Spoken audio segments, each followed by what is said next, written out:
Here we go.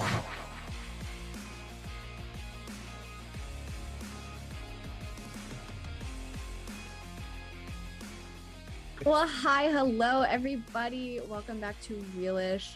My name is Jessica Lemon, and I have my co-host over there, Mr. Derrick. Say hello. What's going on, everyone? Howdy.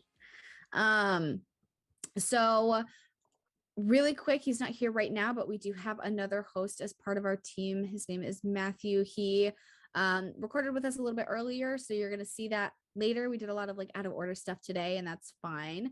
Yeah. Because he's a student and he has classes and he is getting an education that neither Derrick and I could do. Look, So my days of college are over. I will listen, never go back. I never went at all. So Matt ain't could only record for a little bit because he cares about his education more than we care about ours. No, that's not we care. I care. I care about other people's education more because we've already talked about this. Like, we don't need that for our careers. Been there, done that. But so he will be joining us a little bit later on in the show. While we talk about the movie that we watched called Death on the Nile. If you haven't watched it, pause the show, go watch it, and then come back so you can listen to us talk about it a little bit, because we absolutely talk about everything that goes on. But yeah, I mean, we're just gonna start things out today with how are you? How have you been? We haven't recorded in a few weeks. Yeah, I'm good. Living a dream. Yeah.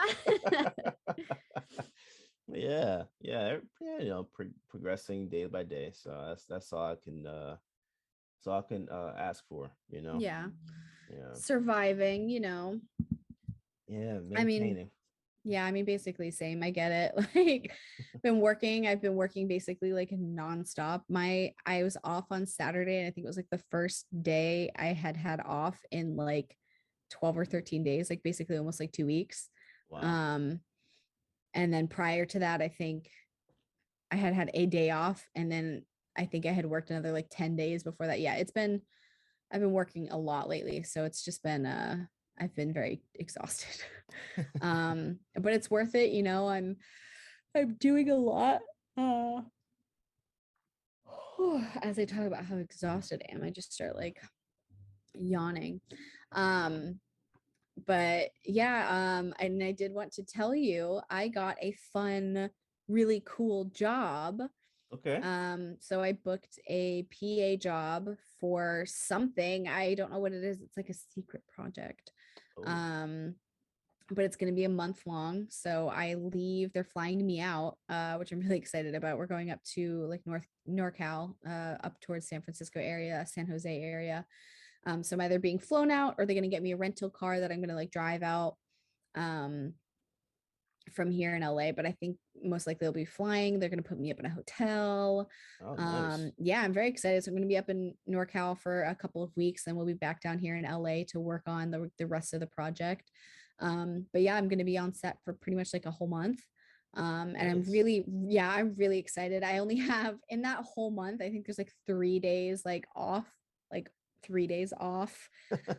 We'll see if I'm really off, and like the schedule is still tentative, so like things might change. Mm-hmm. But yeah, I'm really excited because it's going to be such a cool experience. Like, I've done PA work, and I've done things for like a few days at a time, or like most of those jobs are like single day stuff for like a commercial or something. So this is like a project that's been in the works for like a month or so already. And now like they're going to start shooting, and so I'm going to be there for like actual like shooting and stuff. I'm very excited. I think it's gonna be super fun, really great opportunity. I'm hoping to like network and like meet some really great people, and help my career in the film industry a little bit. Even though like I don't want to be like a PA forever, like it gets me on sets and gets me around like producers and directors and people that make movies, because they always ask, they're like, so what is it that you want to do? Like what department do you want to get into? And I'm like, acting. And they're like, oh really? I'm like, yeah, like I'm an actor. I want to be in front of the camera. But like it also gives me the opportunity. I'll be able to learn um a lot just being on sets. So Yeah. I'm very excited. No, that's a great opportunity. Yeah, Congratulations. thank you Yeah. very much. Yeah. I'm really Yeah. excited. Hopefully we'll still be able to work out some like recording stuff maybe on those days that I'm off. We can do some recording. I'm gonna bring my laptop with me. You guys don't know yet, but I had a lot of trouble with my laptop today. And then as soon as I got it actually working, like my mic wasn't connecting to it properly. So we'll see. I'll bring my laptop and I'll bring like my AirPods and stuff too, obviously. So I'll bring my laptop, and if we can, we'll try to record while I'm away, if possible. Bowie, it's okay, baby. Lay down. Lay down. Yeah, my roommate's up, so he hears him. He's like, somebody's awake. But yeah, so I'm really excited. I think it's gonna be super fun. I got a gym membership. So I've been going to the Okay. gym. Not like I haven't gone in a few days. I feel kind of like poopy because I haven't gone in a few days. I'm like, ugh, why am I not doing this? But I'm gonna go today. I'm trying to like hold myself more accountable about like going more often. But I've been pretty like okay with it. It's just this past week I just haven't been feeling well. Um, so I haven't gone this week, but I'm proud of myself that I got a gym membership. So I've been going to the gym. I feel a lot better, like mentally. It's wonderful. Oh yeah. You Yeah. know, so I feel a lot better, which is good. Um, it sucks because it's like I'm paying money for it, but it's okay because I know it's making me feel better. Um, so yeah, I mean that's kind of what I've been up to like recently. Nice. What have you been watching lately? Well, so one thing, I know the new season of Atlanta came out a couple weeks Okay. back, right? I never got into Atlanta. Um, It's phenomenal. I've heard so many amazing things, and It's there's so phenomenal. many great shows out there, and this is on my like list of shows that I really want to watch. I just know that it's a show that I'm gonna have to like pay attention to. Yeah, yeah. Oh yeah, you do. You know what I But mean? the thing about it though, if you've ever played Grand Theft Auto, Okay, yeah. it's as random as that. But that's Atlanta. Like that's if you I tell people all the time that like they think I'm joking around when I say this, but I'm like dead serious. If you It doesn't matter if you're driving around, doesn't matter if you're walking around, if you're like in class, like at Georgia State or something like that, like almost anywhere you go in the city or the outskirts of the city, Mhm. that Grand Theft Auto randomness happens. Exists. It is real. Like There's just like that's wild. that's it's not Florida wild, but it is wild as Oh, hell. Yeah, okay, yeah, okay. it's wild. It's wild. So I've seen some wild stuff. Well, that's cool. Yeah. I do want to watch it. What season are they on now? They're on 3. This is the 3. final Okay. season. Okay. And the thing about it, it's been so much time between the second season and this season. Yeah. I've had to Which go back and watch and watch kind of catch over. yourself back Yeah, up. Yeah. I refuse to watch the third season right now Until you're because fully caught up. Yeah. I'm still Well, watching through that's like what I've been first 2. doing with like iCarly. Like I've been watching Hmm. like all of the original iCarlys Hmm. before I watched the new like Paramount Plus um like not remake, but like uh it's not even like a spin-off. It's like this, it's iCarly, it's the same show. But Yeah. yeah, I mean it's like certain shows.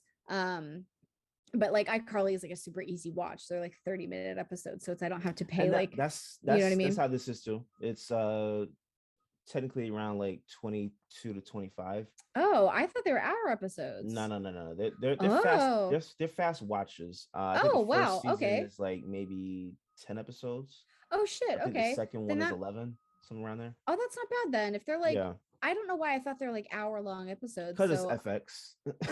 that okay, that honestly that's probably why. I That's think I what it just is. Yeah, assumed that it was like yeah, an yeah. hour shows. Most Well, of the shows are. I'll probably end up watching it sooner than I thought then because Yeah, if it's only 30 minutes, I can attention span that.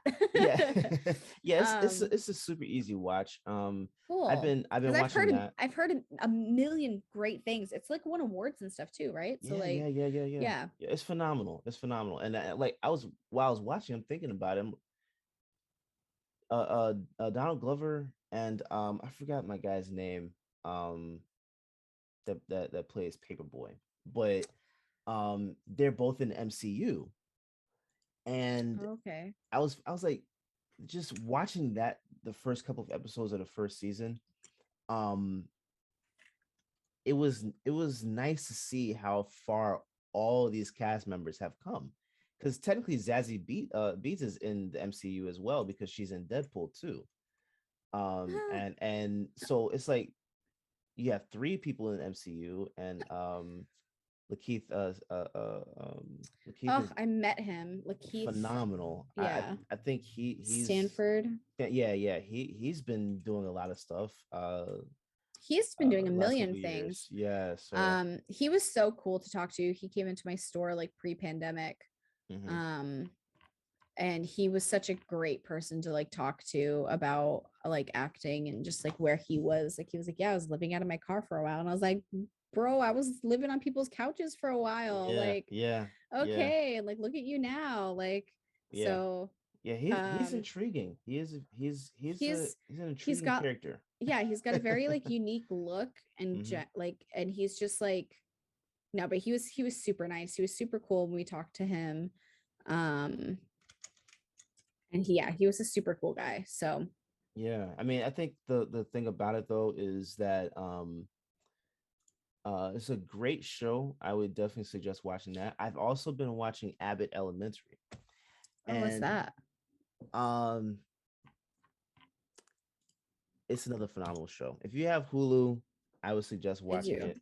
Um, I think this is the first season right now, which I thought they were already on the second season, Oh my but god, this whole cast.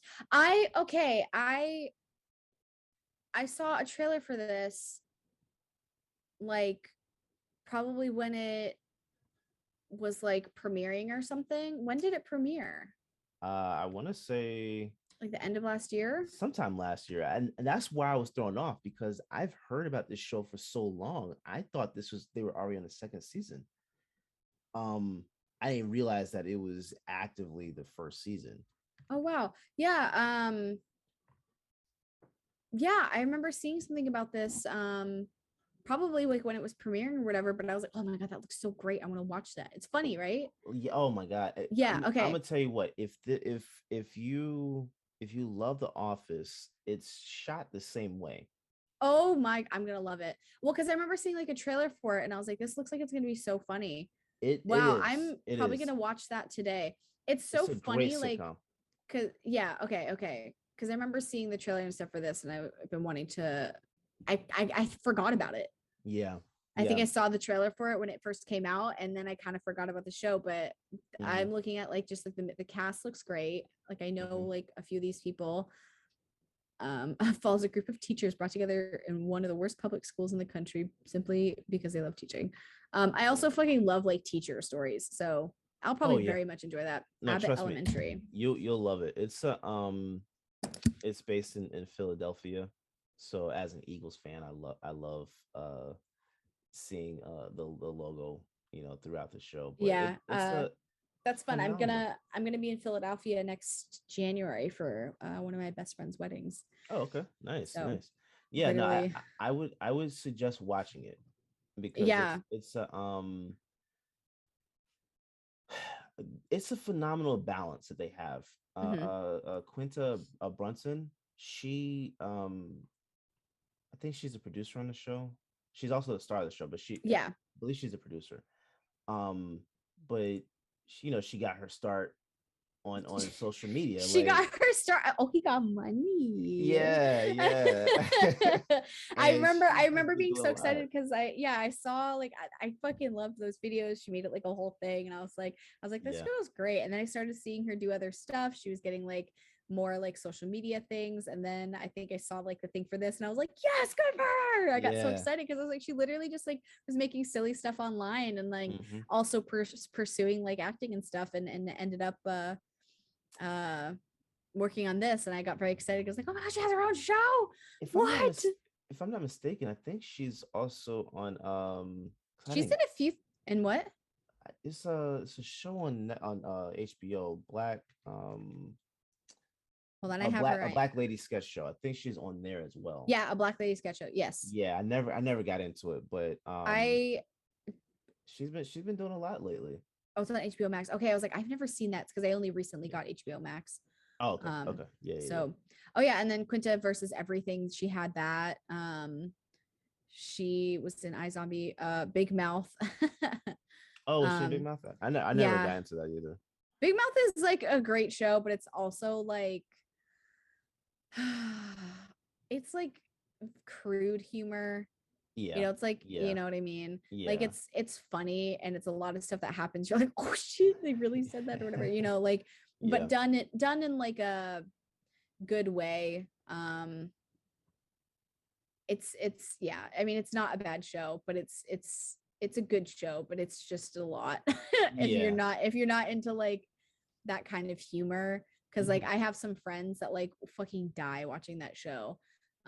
Like so funny, the funniest thing ever. And then I have other friends that are like, oh, that's just so stupid, it's so mature, blah blah blah. And I'm like, listen, I'm kind of in the in between. There's definitely some jokes that I'm like, oh, that's not good. But Yeah, then there's other jokes that I'm like, I laugh at, so it's kind of like an yeah. in between.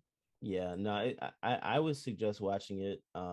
This is it's great humor. I love it. I love it.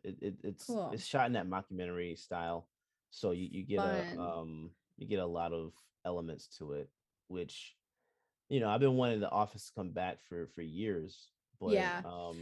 And I like like this. the thing is with The Office, like I've rewatched it, and like rewatching it is like it wouldn't fly on like TV today, which is fine. There's like a lot Oh, of it like, definitely wouldn't. yeah, there's definitely like a lot of stuff that I like watch now, and it's like very cringy and very like, oof, like that's Mhm, uncomfortable mhm, and inappropriate.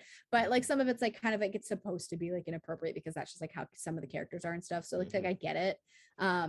But like if this is like a similar show, but like maybe like more tastefully done, if that makes It sense. is because Yeah. it's an elementary school. Oh, fun. Oh, okay. I think Yeah, I will. I think I'm gonna love it. I'll yeah, probably watch some of that. yeah. I Definitely check literally it wrote out. it down on my notebook, so my little note thing. So I don't Yeah. forget it because I feel like that's a name I'll forget. Yeah, yeah, definitely check it out. I think she was saying before I didn't get to watch the interview, but she did an interview with Charlamagne the God, Mhm. and she was saying that um she knew she wanted to work with ABC. Mhm. She wanted this on a network television as a network television show, but ABC gave her the budget that she needed to make it what it is. Awesome. And That's so we have a fun. lot of black creators that don't get the funding that Yeah, they they need. don't get that opportunity to be able to So actually like make what they want to make. Bowie, yeah, so it's like other because they than don't like get that. Tyler Perry like shelling out money like everywhere, like there's not a lot of like yeah, like black like film or show heads, Yeah, and you know. the reason why it's so intriguing is because sometimes when you're starting off, when you don't Sorry, have that, hold on, oh, you get there's like alarms going on if it's like, it's not loud though. It's good. can you, okay, it went away. It's subtle, yeah. Okay. um, That's LA for you. yeah. I literally live like a couple blocks away from the police department, like literally it's like 5 minutes on the road, so there's Oh, always okay. like, and there's also a hospital on the corner of the street, so there's always like ambulances and stuff, so Gotcha. No, but everything's fine. when you don't have the when you're starting off and you don't have the opportunity to get the budget that you need for certain projects, your project doesn't hold up to certain standards, Yeah, and so that it everything you gets do, viewed as like less. yeah, and everything you do is basically your real. Like you have to you know keep everything together so that you're able to present it in different pitches or whatever. And Yeah. the I the only thing that throws me off with this is that I thought because she was doing um a black lady sketch show that Mhm. she was going to be on HBO doing something like Oh, this. okay. Yeah. That's the only reason why I'm even thrown off in terms of the network change. But to be completely honest, it works. It Yeah. works. It works. It works. So I love it. Tyler James Williams is in the show as well, and Yes. being able to see him make his return because he was on. I think the last time I saw him, he was on The Walking Dead. Oh my God, I forgot he was in The Walking Dead. I never got that far Yeah. in The Walking Dead. That's another show I started watching and loved, and it got weird, and then I like stopped watching it. I did too. I have not. Um, I think I stopped around season 5, and that was it for me. So I don't know. I don't even know where they are right now.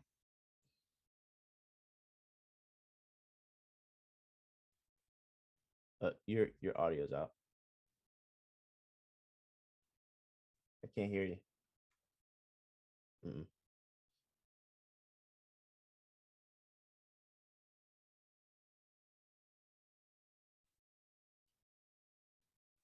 I can't hear you. There we go. There we go. It was you. I don't know. Because I couldn't hear you. You suddenly, I couldn't hear you either. Oh well, my mic's over here, so I didn't touch my mic. That's weird. Yeah, I didn't hear Yeah, you. yeah. It's probably just Zoom messing up. Probably. Yeah. Yeah, I saw him in. Maybe I did see him walking it. I don't know. Key and Peele, maybe Dear White People. I feel like Dear White People is like the last thing I saw him in. I didn't watch Dear White People. He was in that, but I didn't watch it. So Not the show. There was a movie, right? I think Yeah. so. Yeah, yeah. I think it was the movie. I saw Started him as a in movie and then came yeah. as a show. I didn't- Yeah. Um, oh, Let It Shine. That's that Disney movie that he was in. Bowie, lay down, please. Lay down.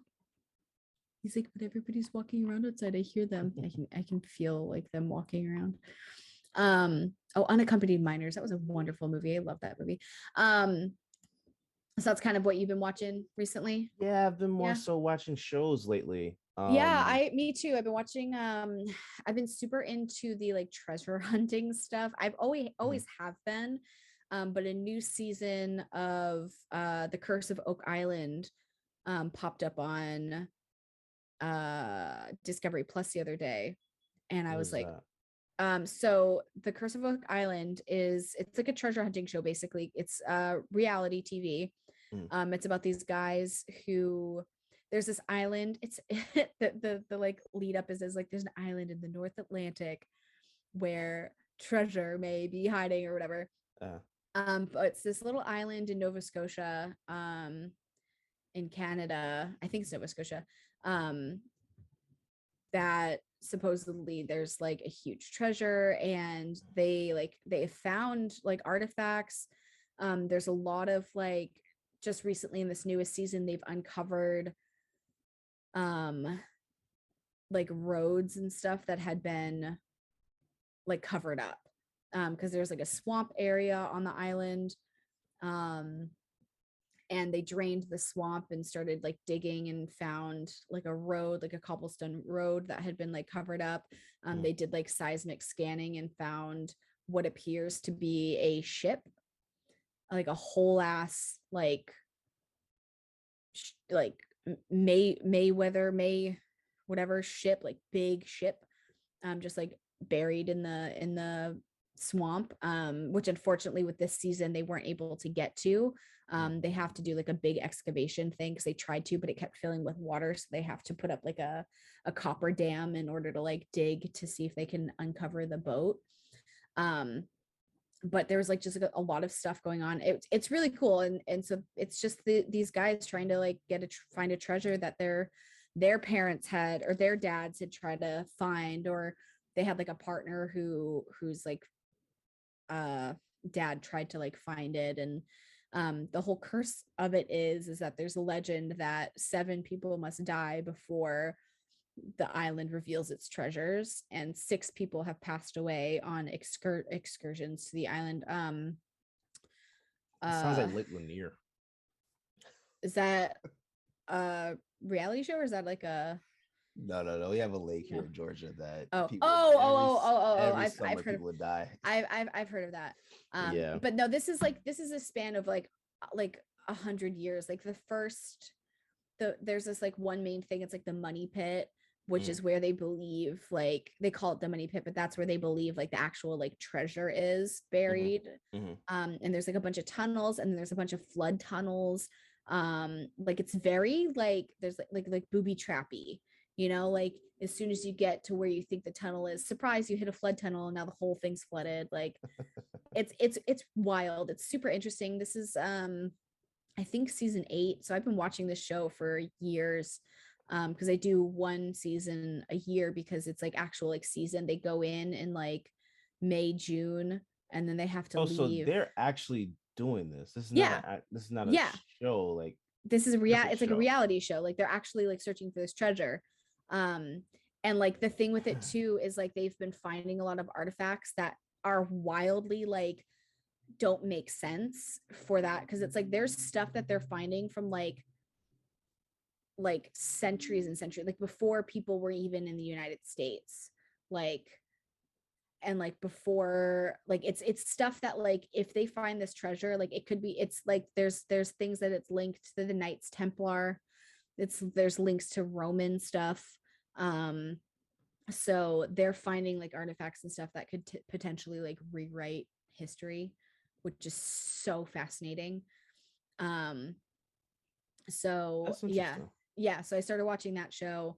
That's like a good background show, because it's like I can like do things while still watching that and still like be able to like pay attention to what's going on, because like anytime something like they find something big or like something happens, it's very like prominent. They're like, and and they'll like cut to commercial and they come back and they're like, I found this, you know. So it's like it's pretty easy to like keep up with like the important things that are happening on it.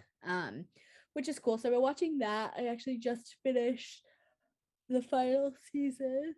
It was like 25 episodes or something. I was like so surprised, because like I didn't think it was that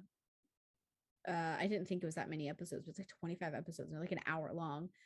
And I just like kept putting it on like before I went to bed, or if I was like cleaning or doing stuff around the house, I'd put it on and get like a few episodes in, like which is nice, because it's like one of those shows that like I don't really have to pay attention to, but I like still know what's going on, you know. So I watched that. And then there's another show called also on Discovery Plus. It's called The Mystery of Blind Frog Ranch. And it's another like treasure type thing. So they found there's these guys in this ranch in,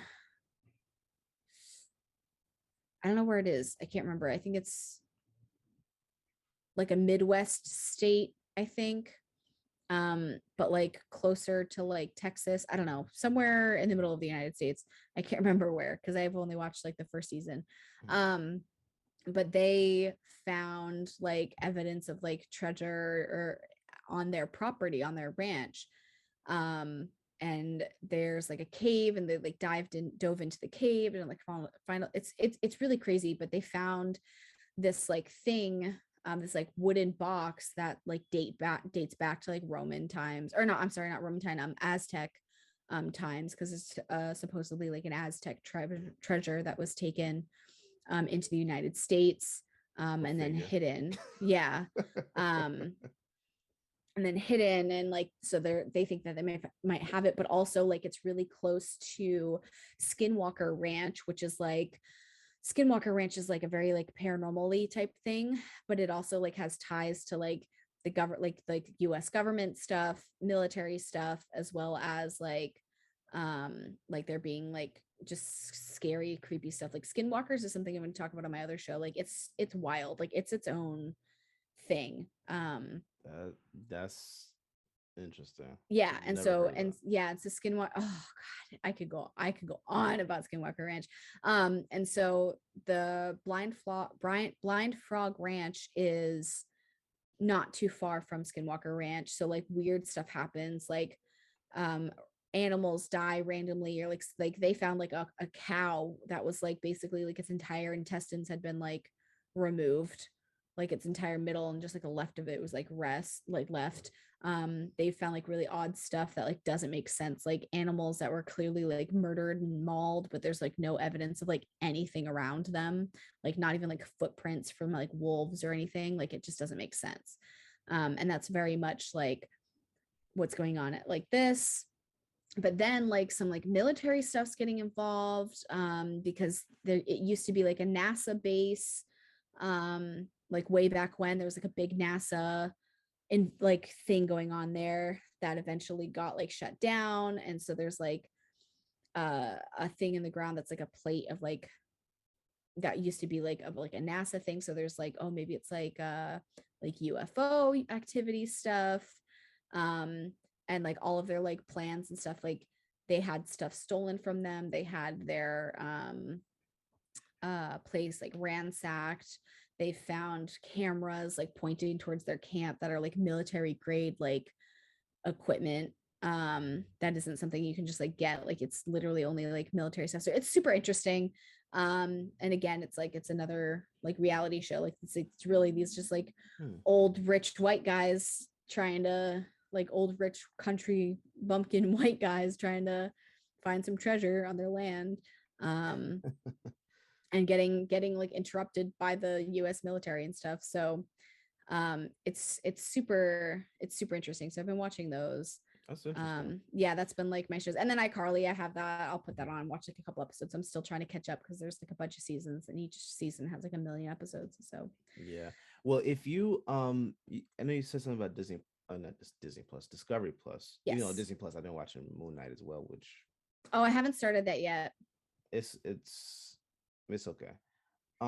That's what I've been hearing. I've been hearing that it's not bad, but it's not like it's not great. Well, I Like, think it's this is not also like- not something that's going to be like. I mean, it's attached to MCU, of course, but it's not one of those shows that are going to be like a big impact on it. At least the MCU won't impact this right now. I think it's one of those series that kind of just like introduces the characters so that later down the line they can like add them in at some point. Yeah. Okay. That makes sense. But on Discovery Plus, if you have not watched it, there is a docu-series on there called Hillsong. I want to watch it so bad. I want to watch it so bad. Oh my God. I know. If you watch it, okay. You remember how I told you Greenleaf is like a documentary to me? Like that show so. Is what I experienced being in a mega church. Yeah. A Black mega church that, you know, that's what it was. Yeah. This kind of speaks to the brainwashing aspect of everything. I want to watch it so bad. I've seen so many people talk about it. Watch it. I'm not going to tell you anything about it. It keeps popping up. I know. It keeps popping up on my like suggested, and I'm like, I know. Watch it. I want to watch it so bad. Watch it. I was even shocked at some of the stuff. I've lived this. Yeah. Yeah. No, I'm excited. I definitely want to watch that. That's like it's on my list, but like I for real, like I keep looking at it, but I'm like, okay, let me finish these other shows and I'll start that. But yeah, no, it's 3 episodes. Yeah. Three like a mini series long episodes. Yeah. It's they did a deep dive. They did. I'm so excited. They did a real deep dive. So yeah, please. I'm excited. Please watch it. I have another friend that used to be part of like the church.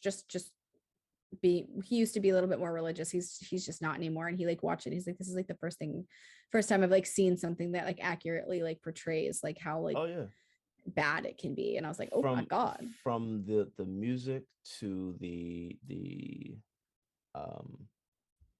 preaching in terms of like what's actually being said, to how you're treated. Yeah. Wow. Yeah.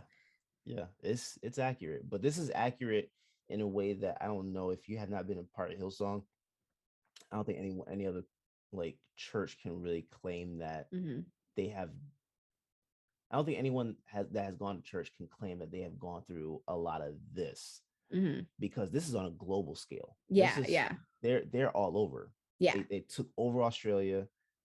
They're branching into the United States. They're in other countries. That's so wild. Ukraine, I believe they were in Ukraine. So it's like there's different places that they've been placed already where we can't, like, I don't have this story. Yeah. I have a story that's adjacent. Yeah. So yeah, please watch it. It's Yeah. a Oh, I phenomenal definitely want watch. to. I Phenomenal definitely want watch. to. It keeps Yeah. popping up, and I'm like, it's like, watch me, and I'm like, okay. Yeah. So Yeah. yeah, no. Phenomenal watch. I definitely want to. Yeah. Okay, so I mean, I guess we can do a couple little entertainment things, Yeah. or do you want to just Yeah. like end things here Yeah. for Well, today? we have one huge entertainment thing that you've already talked about before, Oh, but yeah. um So yeah, so we'll just do a couple quick little entertainment things, and then we'll be done for the, well, we won't be done because you guys are going to keep listening, and we're going to be yeah. talking about Death on the Nile, but we already recorded that bit, so we'll be done. Yeah. So yeah, so I mean, if we want to get into some like entertainment stuff, if you haven't watched the Oscars, you still know what I'm about to talk about. Chris Rock and Will Smith. There's so much going on with that still. I did hear that it was staged, that it was something that was in the works for a really long time, but nobody really knew if Will was going to hit Chris until it actually happened. And that's why he's not like asking, like pressing charges, because it was something like, oh, the Oscars has become a thing where it's very like people don't really care Performance. anymore. Yeah, Mhm. like people don't care about it anymore. um so like it's just, I don't know, it's just it could have been done, and then like Will's like banned from the Oscars for like 10 years, which like, okay, you know, like he got his Oscar, he's set, Mhm. he doesn't have to make movies anymore, he can survive, like he's fine. Oh yeah, yeah, yeah. You know, so like it's not like it's not like bad timing for him, because it's like he already has set his career, like he's fine. um you know, like it's a whole thing, like there's so much going on with it, but Chris Rock claims that he won't talk about the Will Smith Oscars drama until I get paid. That's what he As he says. should. Yeah, As he should. so um yeah, he goes, so he's quoted saying, I'm okay, I have a whole show and I'm not talking about that until I get paid. The South Carolina native, he's 57, damn. Mhm. Told, he goes, life is good, I got my hearing back. So yeah, that whole thing, like honestly, like I just, there's like so much to it. Like the GI Jane joke wasn't even like about her like alopecia. It was literally just because GI Jane is bald and she just happened to be right there and be bald. So he was like, oh, GI Jane. You know, Yeah, but the thing about it too is that they approve these jokes. well, yeah. And Like that's the thing, is like they these are probably written. like, yeah, like it's written, but they probably like it was written in like there probably wasn't somebody on the board that was like, oh, you know what, she has alopecia, like maybe like you shouldn't say anything about her being bald, you know, like there might have just not been somebody on the panel, which like is silly. Like things have to get approved like a million times, but that's the thing, is like things have to get approved a million times, and you feel Mhm. like something like that would have gotten flagged at some point on that, which Mhm. puts more thought into it being A stage thing. staged. Yeah. Yeah, I you mean, know. that makes sense. Because also like this isn't Oh no, you dropped, didn't you? I did. My phone died. Okay, okay. But you still got my audio. Is that okay? Yeah, yeah, yeah, yeah. Yeah. So sorry, last I'm little gonna bit. I'm like, I'm gonna figure something out. But yeah, no, I think you know what? I guess I got it. Um one thing that threw me off with this was the fact that not only was it something that's been written, but um we don't really care about this whole thing, right? yeah, Like honestly, no one like really cares about it. yeah, like the thing is like like a lot of memes came out of it. I do think it is like scary that like he came up and smacked like Chris Rock, because it's like that just like makes other people think that they can jump up on stage and like smack the comedian, whatever, you know, like for making a bad joke. um I think he just reached his boiling point. but I at the don't same even, time, he was laughing, like he was laughing at the he joke, was you know, laughing. He but then was she laughing. looked over and it's like, bro, she doesn't give a shit about you anyway. Yeah, Like she yeah, cheated on you, the fuck, she was yeah. all up in her entanglements.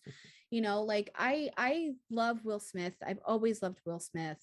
I don't think what he did was okay at all by any means, but you know, living in LA, you hear things, you know, Hmm. more so than like what is like shown obviously like on media and shit, and it's like, the likelihood of it having been staged is very high.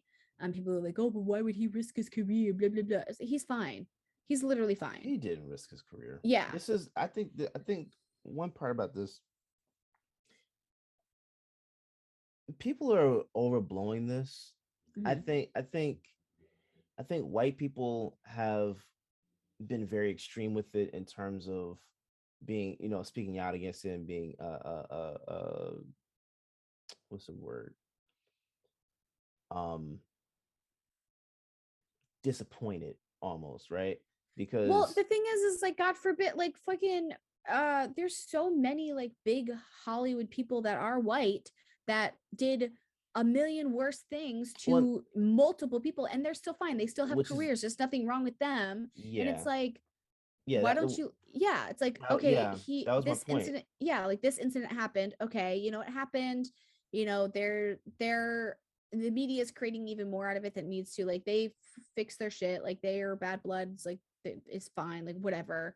Hmm. But the media is like blown it up into like this crazy thing. It's like, okay, but what about all like the like the gross icky directors that are winning Oscars, even though, or be still being able to do all this stuff after like all of these like rape allegations, or like all of that kind of stuff, like sexual assault stuff, like Yeah, with because multiple people. Harvey Weinstein, if he everybody wasn't, knew about that yeah, before. I was like, if he wasn't in jail, like Yeah, he'd still be making movies, yeah. So I and like, people didn't give a shit. that's what's pissed me off about that. But there are a lot of black people, or there's been other people of color that have said, specifically like Fat Joe, that have said that this is one of those things where it it shows, well, other people will take it as if we can't behave, or Yeah, can't behave, I, can't be in a like fancy setting, can't, like, and it's so like stupid because this it's like, this is one of those things where I'm tired of people, like, I'm tired of the topic in general, right? mhm. But I'm tired of the fact that there are a lot of people that actually feel as if this is one of those things that is going to set us back as black people, uh set us back so far. If you already feel that this is one of those things that's gonna mess black people up, and we're gonna um have issues with whatever. We've already had these issues. Yeah, I was like, these issues, This is I not think it's just, new. We're I not gonna think it's have just issues with bringing, Hollywood yeah, I think it's just bringing anymore. bringing more light to those like inequalities that are there. Yeah, It's like, oh, like, this is going to cause problems. It's like, homie, these problems are already there. Like, what are you talking about? yeah, this is not causing any new problem. Is it unfortunate that it happened? Yes. Do I understand Will? Yes. Do I understand why this is looked as something that is inappropriate? Yes. A lot of things can be true at the same time. The problem is, I think there are a lot of people that are like going way overboard with it. It was a Mhm. slap. Yeah. In fact, this is the thing. This is the reason why I respect Will a little even more with it, because he's a boxer. Like, he trained as a boxer, right? Hmm. So he knew the way to actually get that to land without going overboard, Yeah. and that's why he did a slap. Yeah. I think he could have had the same impact by just yelling from the seat, but whatever. Yeah. This, y'all stop acting as if Will Smith set black people back. I swear to God, Like, yeah, when it, like, yeah, like, no. it's Yeah. just annoying. It's I, annoying because there's no yeah. reason that a slap, like, to Chris Rock. I love Chris Rock, right? I love Will Yeah. Smith, but you're Yeah. not gonna sit here and tell me that Will Smith slapping Chris Rock not only hurt Will's career, but hurt black people in general. Like, the argument that people have for black people being set back for one person's action, where, a lot of people come up with that, but whenever there's an issue with a white person like Trump Hmm. doing something that's very racist, oh, that's not us. So Yeah. what are It's we like, what are we talking about here? it's just, it doesn't make sense. It's Be consistent is my point. yeah, Be consistent with your it's arguments. yeah, it's like the same people that are like, oh, we don't claim, Harvey Weinstein, are like the Mhm. same people that are like, oh my God, like that's just gonna bring things back for Black people forever. It's like, no, like fuck off. Like, And that is like, it's such a stain on the academy. It's not a stain on yeah, the academy, okay? it's not, The honestly, stain there's, on the academy was already there. oh If yeah, you have not noticed what Hollywood has been about, or what Hollywood has covered up, um, until they could no longer cover it up, yeah, there's if you, so much, there's that so far much, outweighs a slap. yeah. Like, come on, Well, that's the thing, is like they that's why I feel like it Woody stinks, Allen. because like, yeah, no, oh my God, yeah, absolutely. What are we talking about here? Yeah, so it's like, the thing is like, that's why it just leads so much more to it being staged. It's like there's been so much like boredom on the Academy Awards the past few years. Like, I Mhm. haven't sat and like actually watched them in years, I've never cared to watch them. like That's I not a bad used to thing. absolutely love watching the Oscars, because I would love to be there one day. I want to be Mhm. there one day. I want to be Mhm. able to be there. I'd like to be nominated, like to win, like that's something that I've always dreamed of, is getting that Oscar. Mhm. And so, I feel like as an actor, like you can be successful and happy and everything in your career as an actor and not win an Oscar. But I think it's just one of those things that it's just, you feel good because you're like, you get recognized for the hard work that you've done. Mhm. Granted, the Academy kind of sucks, but like, based on like, they're just all like old white people, like it only just recently started to like get into like a better thing where more people are nominated, but even then there's so many people that have been snubbed, like that just doesn't make sense. And so it, Mhm. it's just like, it's frustrating, but I think the last time I was excited about watching the Oscars was like 2015, probably like 2016. And it's Mhm. because my friends and I had like a little Oscars party, and it was really fun. And like, we had our predictions, and if you won your predictions, you got like a little mini Oscar thingy, and it was fun and it Oh, was nice, cute. nice. Yeah, Yeah. we had Okay. these little like toy ones that are like 3 inches tall, Yeah. and so it was fun. And after that, like it just kind of got like I didn't really care, to watch them as much anymore. Like I wanted to watch movies that were nominated, for myself, for like research as an actor. You want to see like what gets nominated, you want to see what does well, you want to see what movies are um like doing well. If you want to write and you want to write something successful, that you read what's good, so Mhm. Mhm. um so I've always still looked at the list and seen what movies were there, but like it's just, I've just haven't been as interested lately. And so I feel like, and that's been pretty prominent, it's not just me, there's so many people that used to be interested in it that aren't anymore. Mhm. And they Mhm. know that they have to make it a spectacle. Like people love watching like the MTV Movie Awards. They love watching like the Nickelodeon Kids Choice Awards. They love watching like the People's Choice Awards, like because they're fun. They're like interactive. They're things happen. Memes are made. Like that's just how society is now. We have to have something that like keeps our attention. Yeah. And they were like, what is something that's going to shock people? Into maybe wanting to watch next year, see what drama is going to come around next year. Yeah. Yeah. I'm over it. Um, I've never been into the Oscars. I've never been into any of these awards shows, to be completely honest. I've watched a couple because I knew certain people were performing on some of them or whatever, but I've never been into them, so I didn't really care. This one though, I will say, uh I would have watched this live had I known that something was going to happen, right? Yeah. But it does make you now want to say, hey, maybe next year. But guess what? Next year I'm gonna be doing the exact same thing I was doing this year, Yeah. not paying attention to the Oscars. I don't really care. I don't really care. I mean, they've got to figure out. To me, they have to figure out some way to actually make it to where the audience actually cares. The audience, I think, only the reason why there's any conversation around this still is because it was controversial. Yeah. But you're not going to be able to convince me that this controversy is going to drive up ratings that much. you might get a little more, you might get a little spike, but yeah, I don't think. I think if you're Well, someone that's into the awards show, you're gonna well, watch it anyway.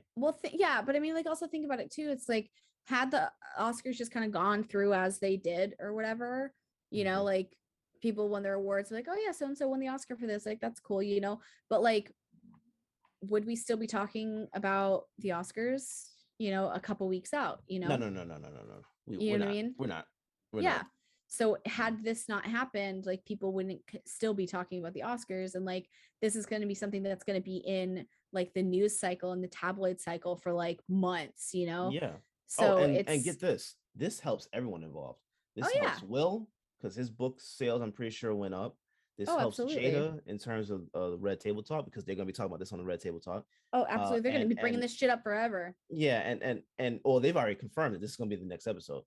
Uh, Well, yeah. and Well, Chris Rock is I don't even stand-up watch the Red Table specials. Talk. Like, and it's just like I don't like Jada. Like, I feel like she's in a place where she's so like head up her ass. Like, everybody knows everything about me because I'm so open about everything. I didn't know she had alopecia. Like, I think I I read it. did. I think I read it in like an off comment somewhere on something like Mhm, randomly, but like it's not that I knew that she had it because I list every human being on the planet listens to Red Table Talk. Like there's so mhm, many like, and you have to like think of it in like perspective too, like about like Kardashians, like as globally famous as they are, mhm. there's probably people in my building, like probably have neighbors who have literally never even heard that name before. They have no clue who this person is. So like regardless if like Chris Rock is like also a celebrity, like just because one celebrity doesn't have to know everything about every other celebrity around them.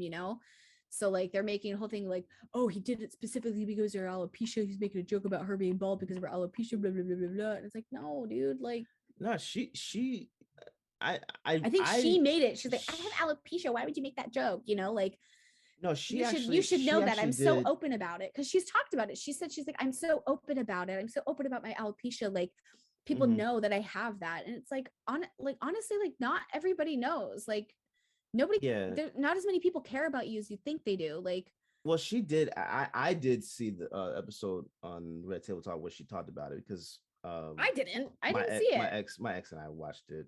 Oh, I because She like wanted to watch Red Table Talk, so I would watch it with her. But because yeah, I mean, I've seen a few episodes of Red Table Talk, but it's usually specifically when they have like guests that I'm like interested in watching, but otherwise like I don't really care, yeah, yeah. like so it's like I know it exists, like I know Red Table Talk exists, but like I've Mhm. literally only seen a couple episodes because it's been like a guest that's been on that I've been like, ooh, I want to, like, they tweeted about this, or they posted on Instagram about this, I want to see,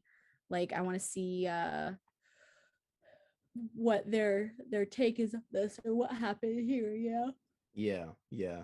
No, So I think that it's just one of those things that it's going to carry on for even longer. And I honestly, to me, within 24 hours, the story was already annoying to me. overdone. I, I I- I'm one of those people. I don't really care about that stuff. It happened. It is what it is.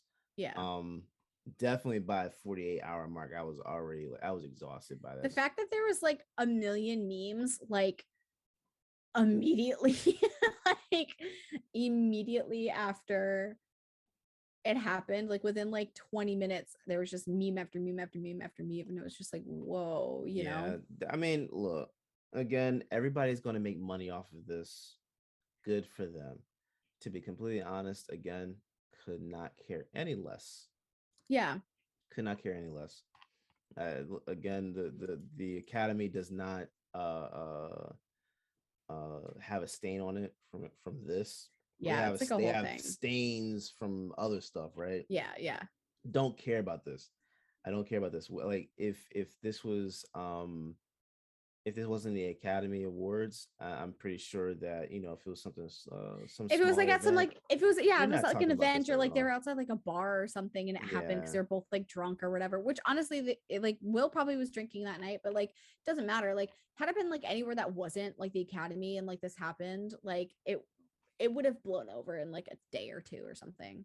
at a week max. Yeah, week max, like would have been This is done. still not being discussed like that. So I mean, hey, look, he got banned from the Oscars for 10 years. to be completely honest, like that's my dream right there. Yeah. You can still get you can still like he can still get an Oscar, right? This is not like he can't. Yeah, he can still get one. He just can't go to the event. That's my dream. Not having to go to an event. You're like, the more I can I can get people, the I can better. get the benefit, but then I don't have to like, please. That'd be a beautiful thing right there, man. Hey, good for him. Good for him. Good for him. I'm with it. Yeah. Well, I'm with it. So I feel like this took up our entertainment news time, which is totally fine. Yeah. But yeah, I mean, it's definitely something, if we do decide to do like an actual like episode on the Oscars, kind of talking about the winners and like the movies and stuff, we probably won't hit as much on this as no, we won't. we could, but yeah, unless like something crazy happens. Yeah. If Chris Rock ends up having to get like a jaw replacement or something, or like it comes out like officially that like it was all staged and all this, and it's just another big controversy or something. Yeah. All right. So oh goodness, I feel like this was a really good episode. I feel like we had a lot to talk about. There's a lot of good conversation. Yeah, for sure. Sweet. For sure. Well, we're not saying goodbye because we're just gonna take a quick little break for you guys. It's gonna be like a minute, and then you will be able to hear us and our new co-host Matt talk about Death on the Nile. Most definitely. All right. The hiccups. All right, we will catch you guys in a second. Yeah.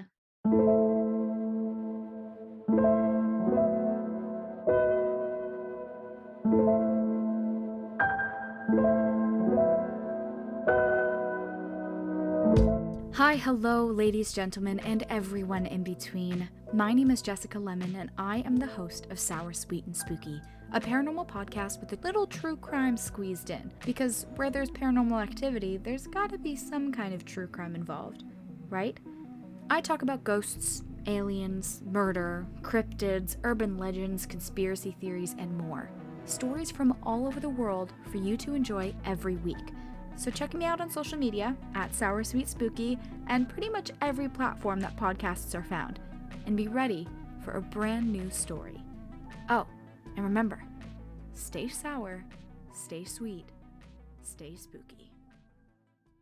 Okay, well, hello, everybody that's listening at home or in your car or at the gym, wherever you listen to podcasts. We have a guest today. We're joining us with our discussion about the movie that we're talking about this week called Death on the Nile. Matt, would you like to introduce yourself? Hey everyone, what's going on? My name's Matthew. Like I said last time, Derrick was kind enough to sort of introduce me to this podcast, and it's a pleasure, of course, to meet you, Jessica, as well. Yeah. I do the Weekly Hero podcast with my older brother, Jonathan Serrato. We've been slacking off a bit. I'm not gonna lie, but the hope is we'll get back into all the episode recordings. But thank you to Derrick and Jessica for having me again today. Yeah, of course. I'm very excited because I've been super busy lately. So you guys kind of did an episode, and it's nice to have like another brain to pick about like films and stuff. So I'm excited to have you on today so we can like chat about everything. Well, so I do want to say one thing. Yeah, Matt isn't a guest anymore. Oh, that's right. Yeah, sorry. I like our new co-host on the show. Officially. Yes. Yeah. So I know we had some really good feedback on last week from a couple of people. So last week on his episode. So but I do want to introduce everyone to Matt as part of the Realish an actual crew, part of the team. Yeah. No, I appreciate it, guys. Thank you. Like I said, it's a privilege to obviously get a chance to do another podcast and obviously discuss something outside of the the superhero realm, we'll say. Yeah. So I'm looking forward to it. I'm looking forward to it. More episodes to come, and obviously our discussions we'll be having today. So most definitely.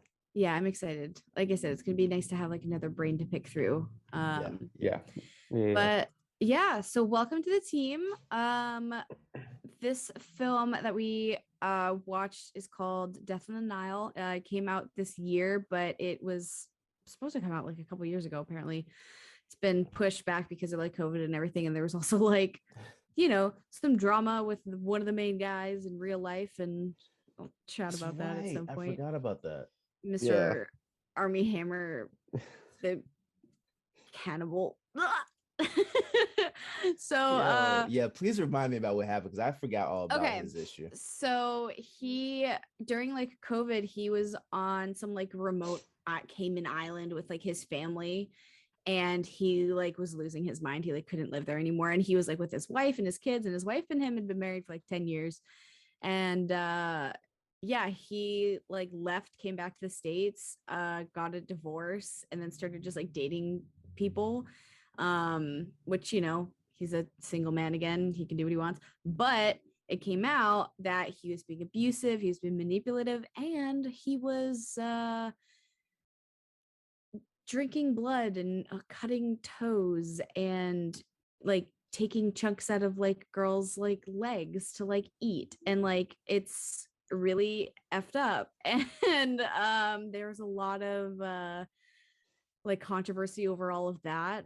There was like one girl that came out that said that like she was having like really bizarre like sexual interactions with him, and like posting stuff on Instagram of like their alleged conversations, and it was just like a lot. And it was like text screenshots of like what was going on, and she came out with that, and then a bunch of other girls that had dated him were like, yeah, no, like he's effed up, like he's crazy. So it became like a whole thing. And he's basically he's said that they're like bullshit claims. There are also some women saying that like they're accusing him of rape or like rape fantasy, like stuff. It's really bad. And so there's like a lot going on, and he's like obviously like that's fake, blah blah blah, but he's pretty much been like blacklisted from like Hollywood. And I think that was one of the big reasons why this movie took so long to come out, because it was supposed to come out like pre-COVID or like in 2020, because they like filmed and stuff in 2019. And then COVID pushed stuff back for like the release date of it and everything. And then the allegations came out in like 2021 after he was like, it's my year, like this is gonna be my year, blah blah blah. And then like all this stuff comes out, so he was like, never mind, because he like backed out of a couple different movies. He was supposed to star in like a rom-com with like Jennifer Lopez. He was supposed to be in something else too, but he backed out of that stuff. He was supposed to be in a like the making of something. I can't remember what it was. Godfather and Paramount Plus. Yes, that. I want to say Miles Teller took his role. Miles Teller or his fellow co-star. Okay. Took over the role. But I love Miles Teller. He used to be a club promoter in like the Tampa area back in the day. Fun fact about Miles Teller. So that's a lot of like what pushed this movie back, because there was just so much going on with COVID and with all of the allegations with him. They were like unsure if they were gonna try to like refilm it or redo the scenes that he was in, but he's like one of the main people, so that'd be that would have been like the whole thing. Because I know that what movie was it with? I think we talked about it. It was that like zombie movie, the newer one, Army of the Dead or something. Yeah, where I think it was Chris D'Elia was, I think it was him, was like that like helicopter, but they ended up replacing him with Tig, and just having to like basically like CGI her into all of his scenes. But it was a little bit easier for that because I think that was already done all during COVID, so everything was pretty like spaced out anyway, so I think it was a little bit easier for them to do that. This one, however, I think I don't know if they actually filmed in Egypt. Did they film in Egypt? Do we know? They did.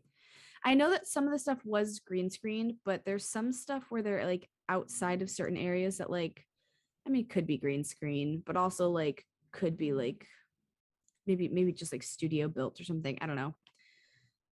But yeah, so let me do oh my God, now this computer's oh, sorry, my computer's I'm just really bad with technology going on today. Okay, now it's loading. Sorry.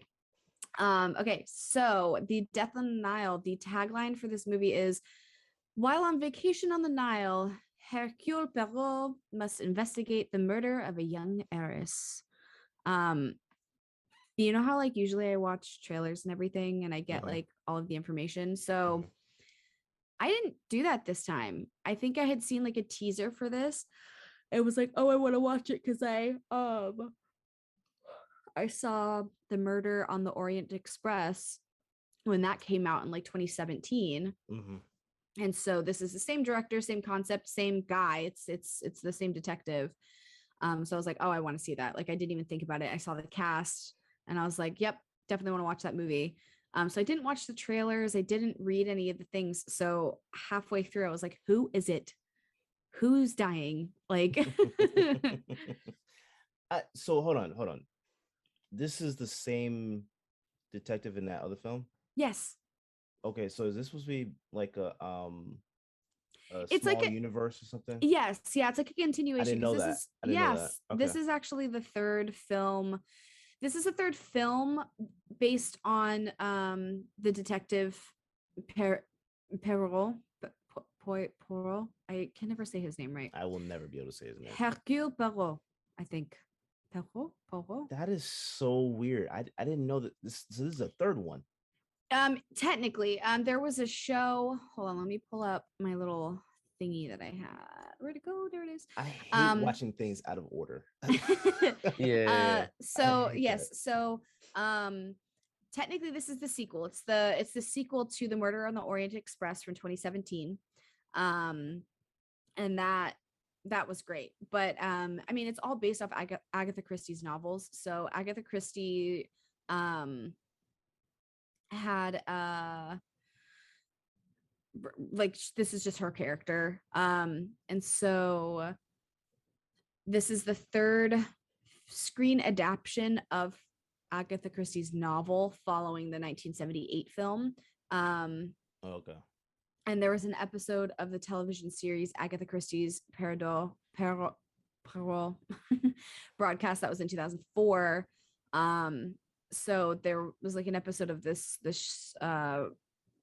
show that she had about that character.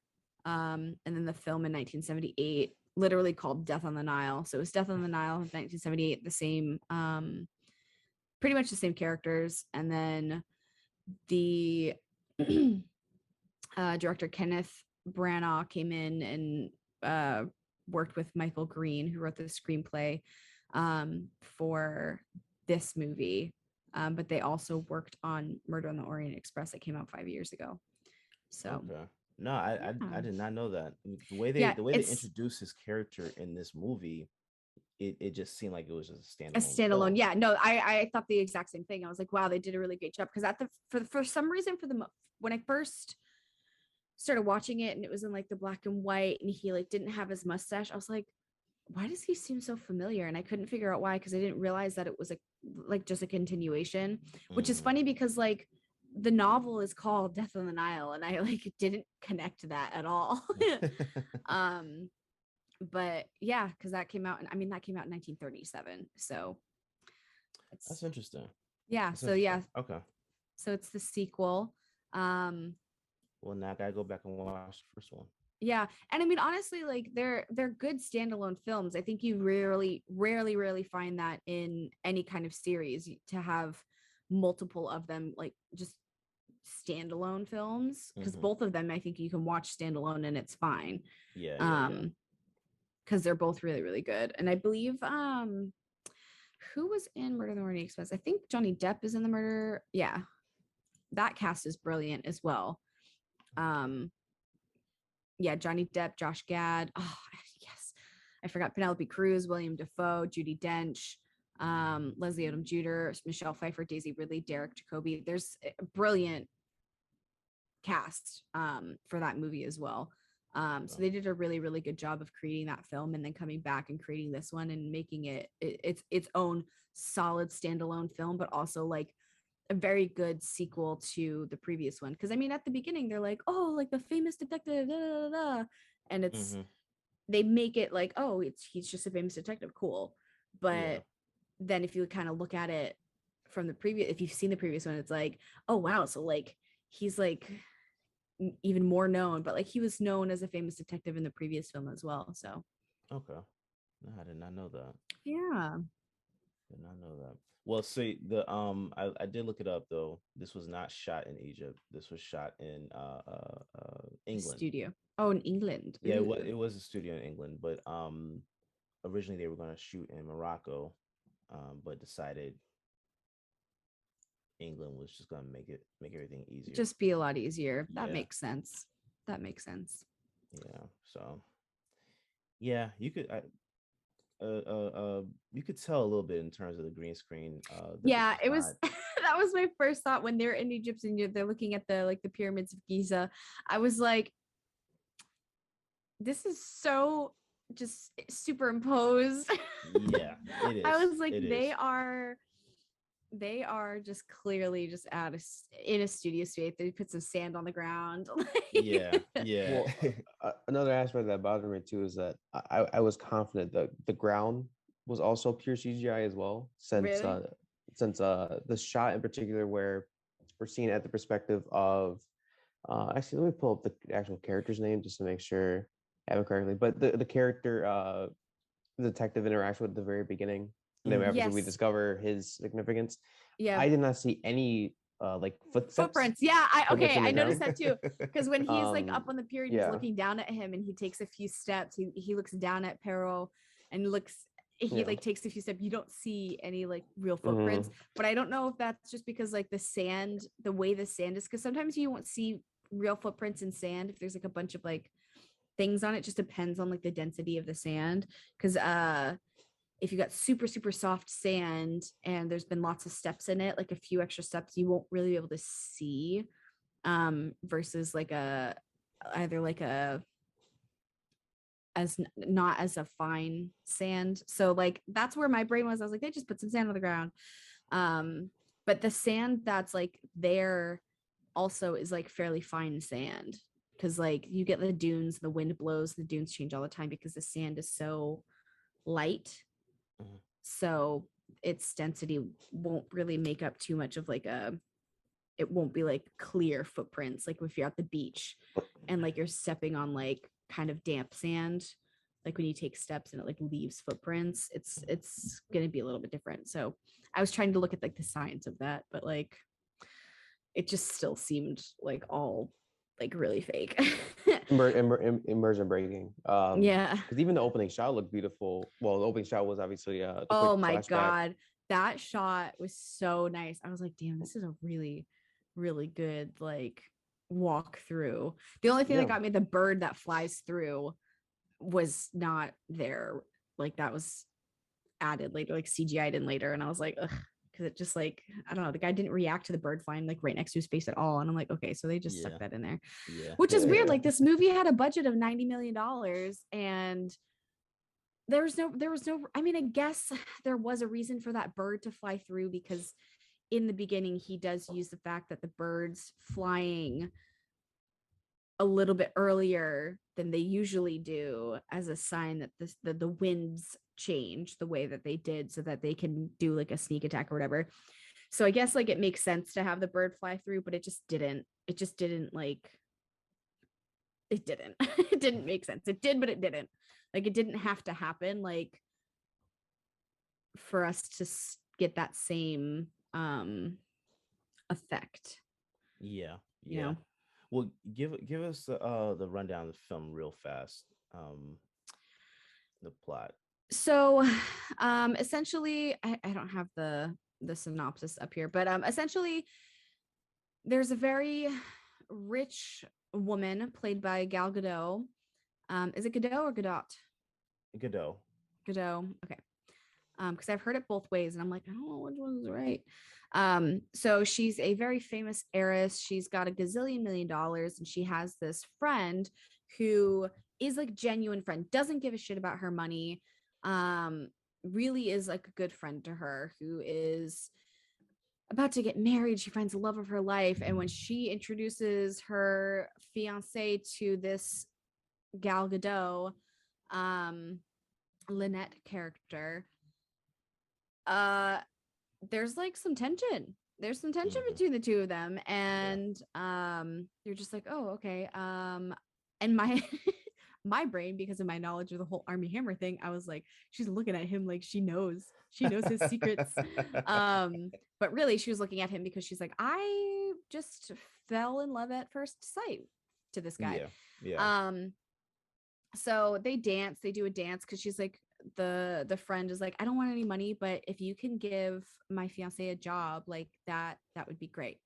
And so she's like, yeah, I'm gonna give you a job, like it's fine, whatever. They go do a dance to celebrate, and then it like ends the scene, goes into the, like, what does it say, 6 weeks later.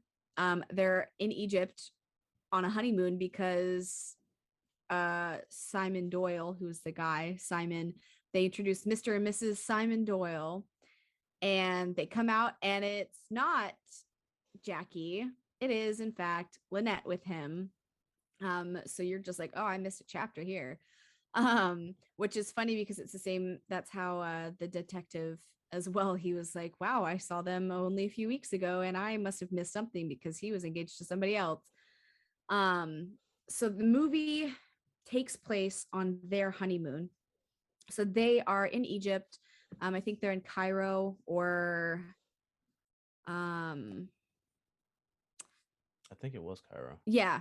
I think that they're in Cairo. I don't think it's Cairo. I think it's somewhere else. Hold on, let me see really quick if it has anything on here where it is.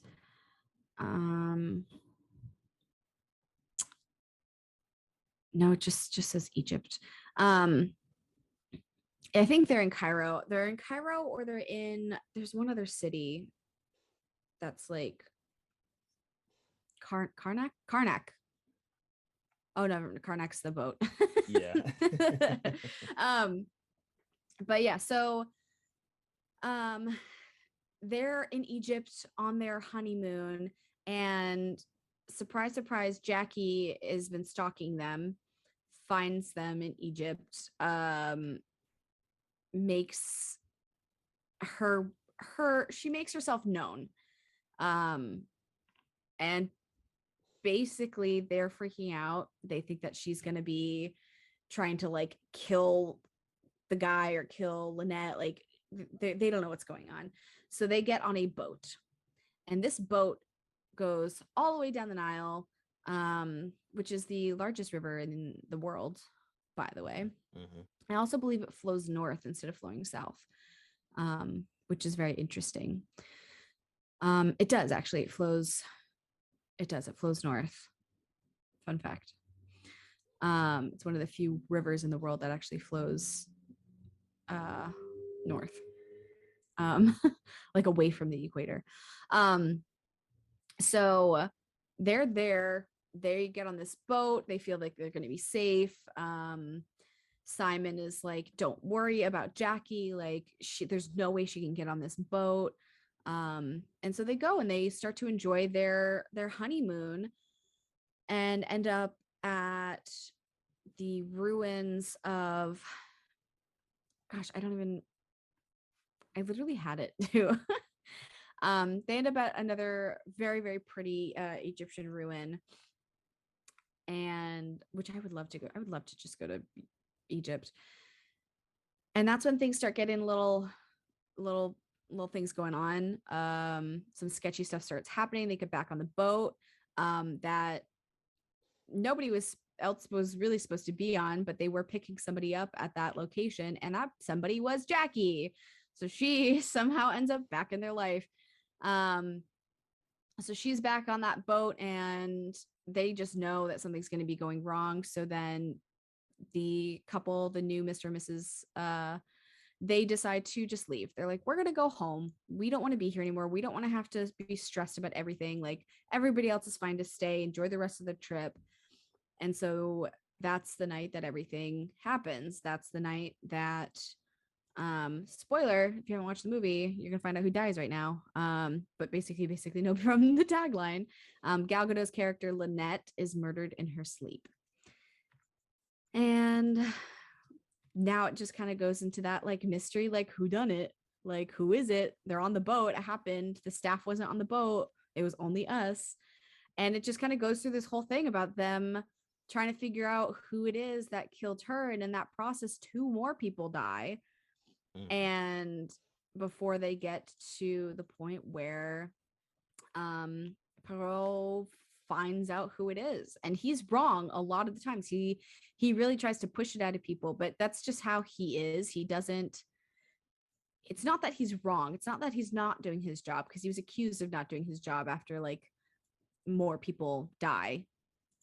But really things were just getting narrowed down, which is fine. But he also, the way he works is he's like basically accuses them so that they like he's interrogating them, and basically gets to a point where he accuses them, and then they are like, yeah, that it wasn't me, but this is what I know, you know, like, and that's it's pretty interesting. And so yeah, we get to a point where we're almost about to find out exactly who it was. And then the person that's about to speak dies. He gets shot in the throat. And it's just another one of those murder mysteries where there's all these back and forths, and there's all of these like, oh, it could be this person. Oh, it could be that person. Everybody on board had some kind of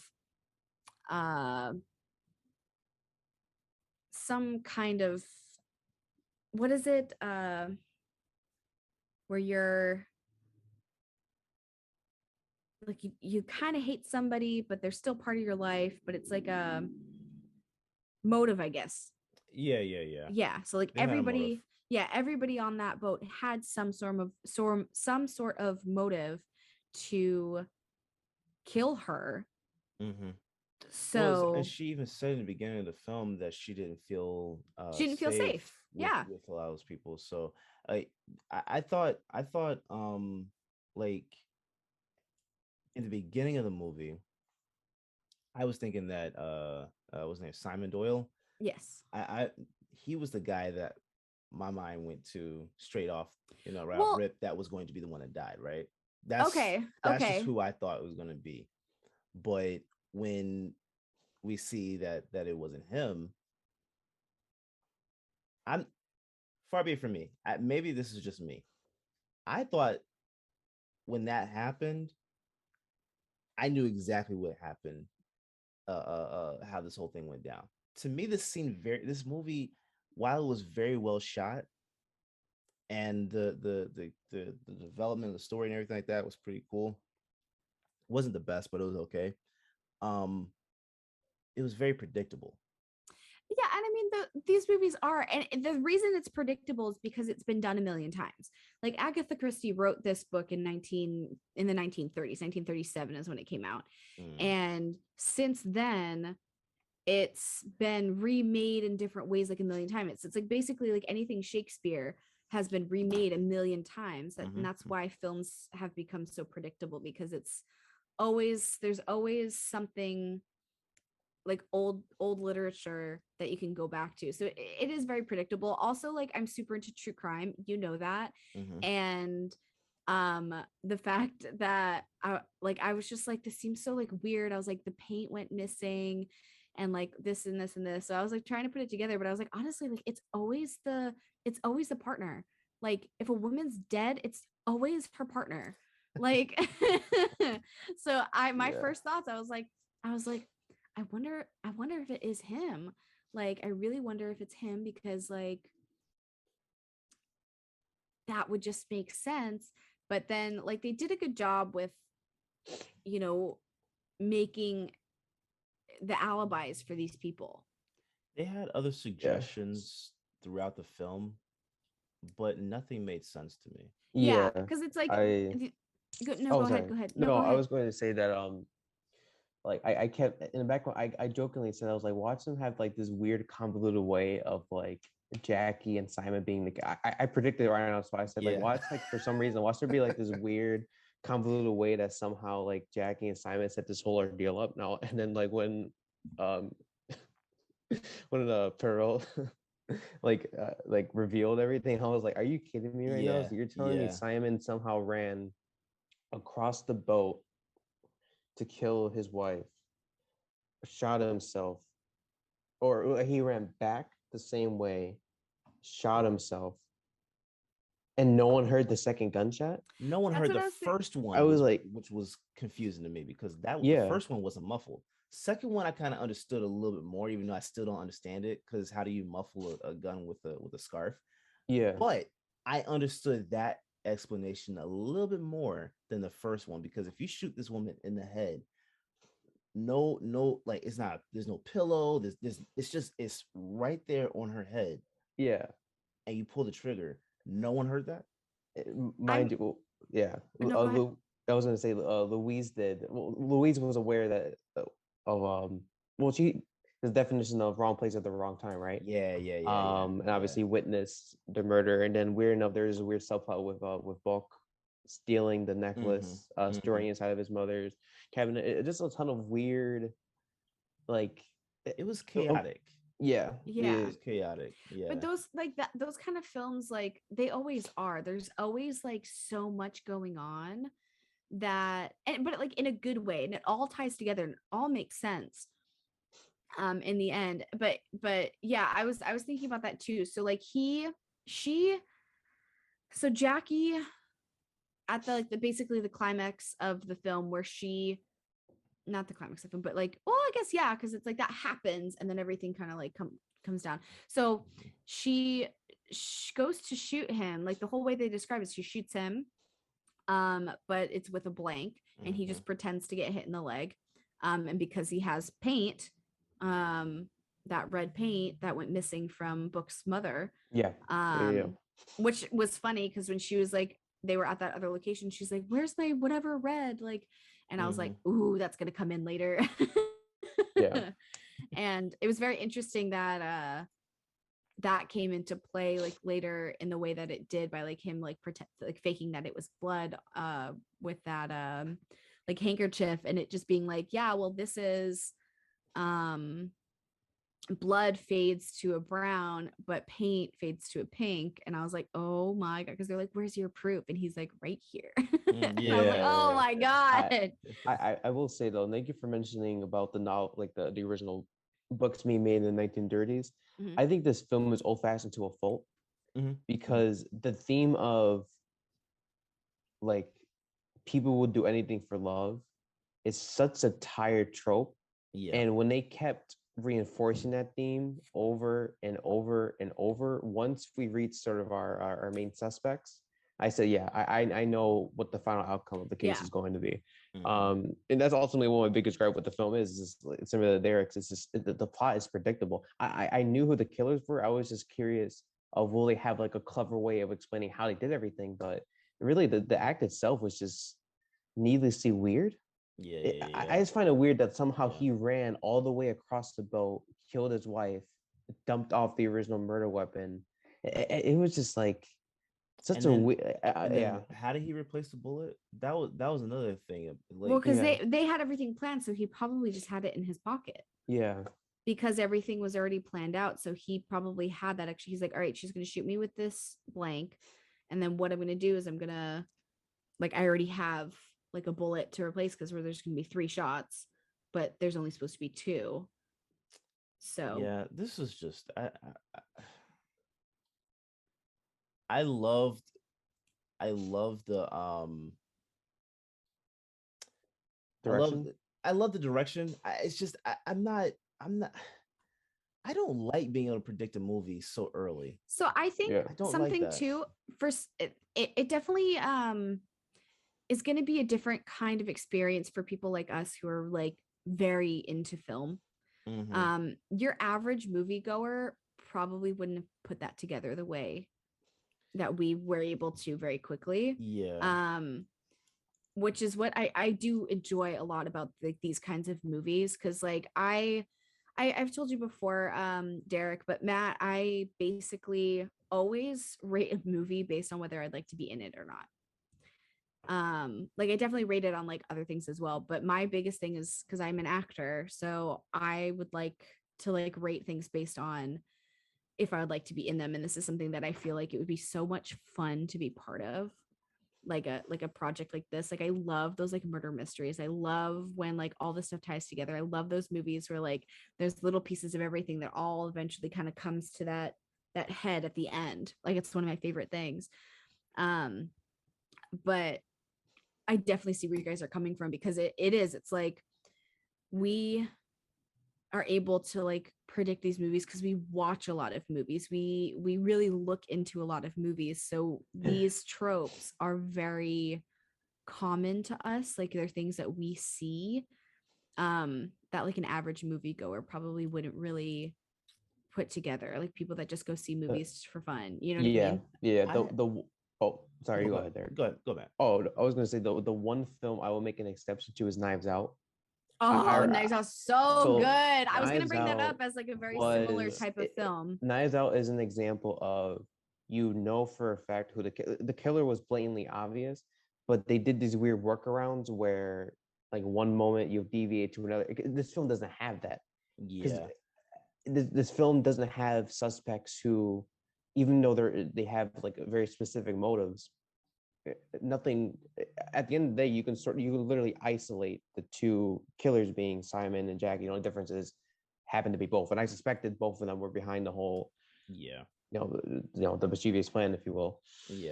Knives Out is an example of a film that Chris Evans' character was very obviously the murderer, like from the get-go, but they also like sort of amplified like the whole like chaotic nature of things by having the family have like some type of resentment towards each other. It also provides some nice entertainment. So like a film like that's predictable but also has some clever aspects to it. It's funny because Knives Out is also based on an Agatha Christie novel. Oh really? Yeah. But to that point though, like when I'm watching a movie, I try to not predict something. Like I don't want to think about the story at the end. I want to think about where we are present time. In the moment, right? Yeah. So I purposefully try not to guess what's about to happen. I just go with the flow. Yeah. With Knives Out, I actually didn't predict Chris Evans at all. I watched the movie and I was like, oh, this is gonna be interesting to see, who they ultimately come to. Now, toward the end, I was like, okay, it's most likely him. But I wasn't like in the moment trying to figure it out. I was just going with the story and just letting it out. With this, the only reason why I was even shocked is because I thought Doyle was going to be the one that got killed. That's the only reason why I was even shocked. Yeah. So I'm like, oh yeah. When they introduced his character, I was like, yeah, he is definitely dying. There is no way he's not dying. And then surprise, one. Hey, surprise! I'm at the one. Yeah, I was like, okay, that's. But like, and the thing is like it does. It makes sense. Like every part of the film like makes sense for it to be him. Talking back about Death On The Nile, because like, yeah, he's a poor man who's gonna marry like this rich lady, which is the reason why I thought he was gonna be the one died. Yeah, but no, I feel like opposite. Like if he is the poor man marrying somebody rich, it's gonna be the rich one that dies, because usually it's like the woman marries into a rich man and then she kills him for his money. Like that's like the main like trope usually, where it's the guy dies because the woman marries him for his money, right? Like that's like the whole like, oh, that's my aunt, she's on her 6th husband because they all mysteriously die and she's rich and travels the world. Like Black that's Widow. Yeah. I was gonna say, don't ask me how I remember this. Do you two remember like the weird scene where Jackie like took a photo of the detective? Yeah. What significance does that play? Was this just like a weird like basically just like to I can't It's I can't really probably put a finger honestly, on. it's probably honestly Um, like something that's just very subtle, like for her to have like a souvenir of everything, but also um they drugged him in that moment. So maybe she just wanted to have like a memory of him just like effed up because she's like, haha, we drugged him. But no, I don't know either. I had the same thought. I was like, where does this like photo come into play? Because yeah, there was at one point a photo that was given to them for their wedding, given to the yeah. Doyles for their like wedding, and it was like a cute little like baby picture. But I was like, I didn't know like who the babies were. It was cousin Andrew And her, it was the her, two of No, them. Lynette, I believe. Yeah, it's just yeah. Yeah, just Lynette and Andrew. It was like, okay. Yeah. Because they've known each other since like birth, basically. Mhm. I was trying to figure out, I was like, who the heck is that? And I was like, Yeah. this is not the time of Photoshop. They didn't like Photoshop the two of them's baby pictures together. Yeah, Because I feel like yeah. that's something people would do nowadays. They'd be like, this is a picture of my husband when he was 2, and this is a picture of me when I was 2, and then they like put them in a picture together. Like, I feel like Yeah. that's some Right. shit that people would do now. I So when I wouldn't. saw that, do you say I would or wouldn't? No, Yeah, there's no no way in hell. I No. find that quite odd. If we but weren't I together, we feel weren't like- together. Like, Yeah, Yeah. but Center yeah, of attention is on me. yeah. That's But what it I is. just feel, I don't know. I just feel like that's very like nowadays kind of thing, like one of those like Yeah. weird things that people would do. Mhm. So I was like, what the heck? Who is that? Like, Yeah, didn't know, yeah. but that makes sense. That makes sense. Yeah. Also, I lied. Technically, Knives Out wasn't based on an Agatha Christie novel specifically, but the director Ryan Johnson was a Cited her huge work, yeah. Like Yeah. cited her work as inspiration. yeah, I was a huge fan because she wrote 66 mystery novels between 1920 and 1976, so she has a lot of Jesus. books. And yeah, so But they're all and predictable too. yeah. Yeah. But I mean, that's the thing, is like she was kind of like the pioneer of that kind of thing. That kind of like, she kind of basically created that like mystery trope Yeah, type like the thing. traditional murder mystery. Yeah, the story. traditional who Yeah. done it Yeah. is what they call them. They call them the whodunits. Yeah, exactly. And you know, I think at the end of the day, like Death on the Nile is a film. The question I typically try to ask myself is, you know, is this a film worth revisiting? Probably not. I did not see myself remembering much of the plot in the coming days. I did find the first hour to be painfully slow and boring, Like because they the build were up to like the build up, yeah. because like the build up, I think we reached, because I had to use a bathroom at one point, so I had, you know, like obviously the time bar underneath, so I knew where I was at the film.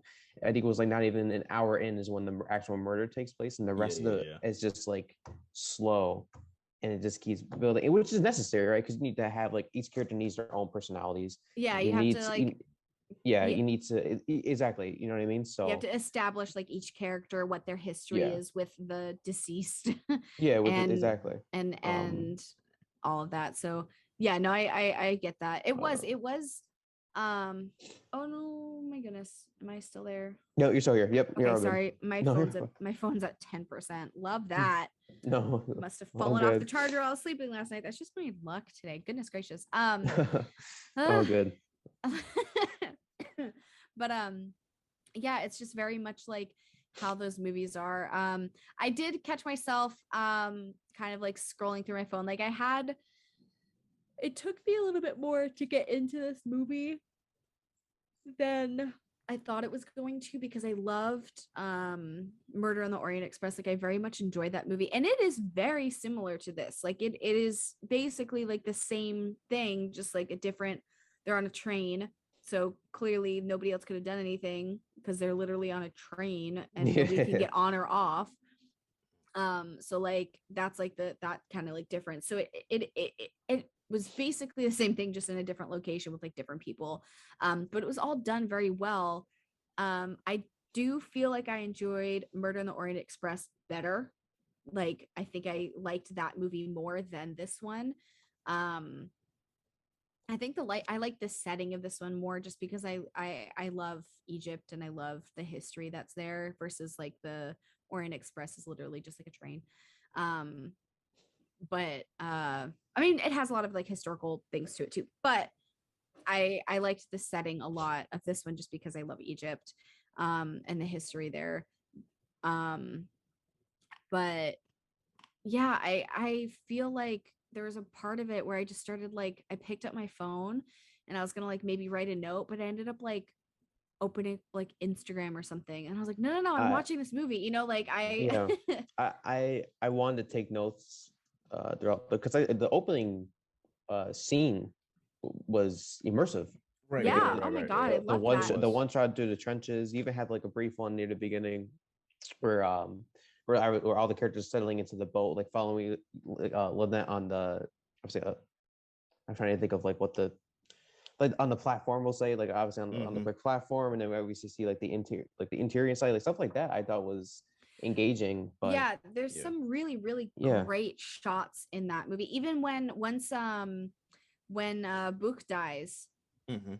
and everybody's coming out of their rooms and the mom is at the end of the hall and it just goes yeah, through yeah, everybody and then it yeah. gets to her and she goes, what happened? Is somebody like hurt?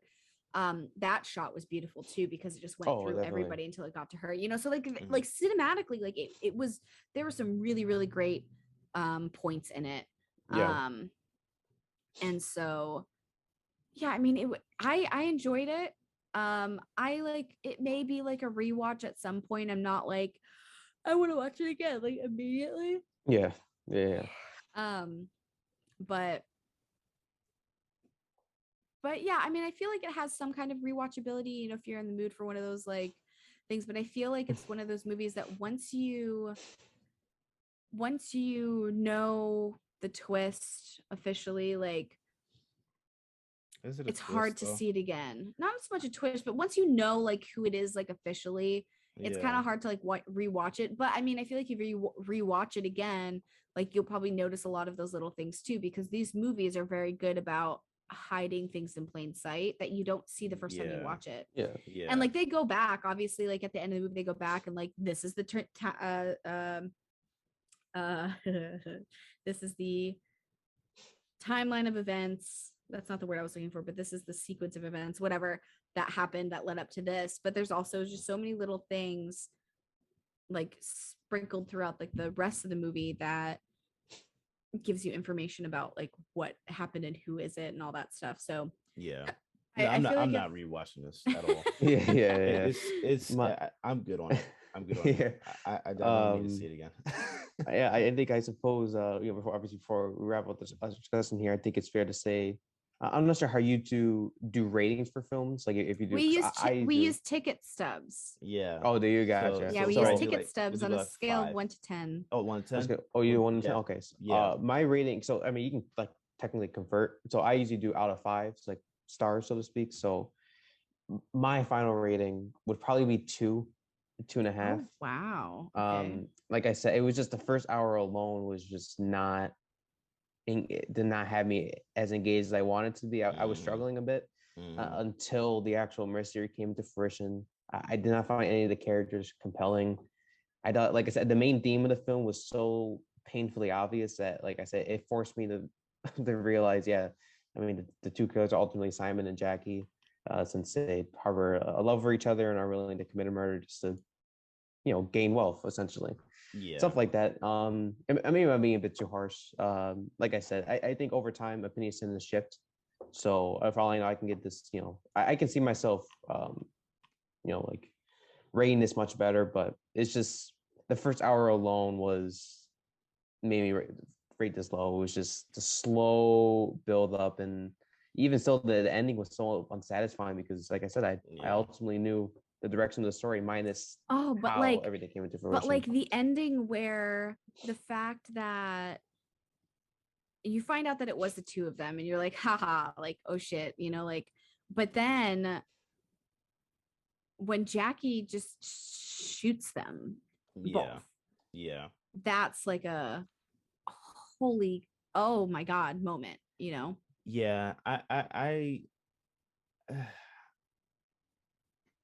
It was I don't know.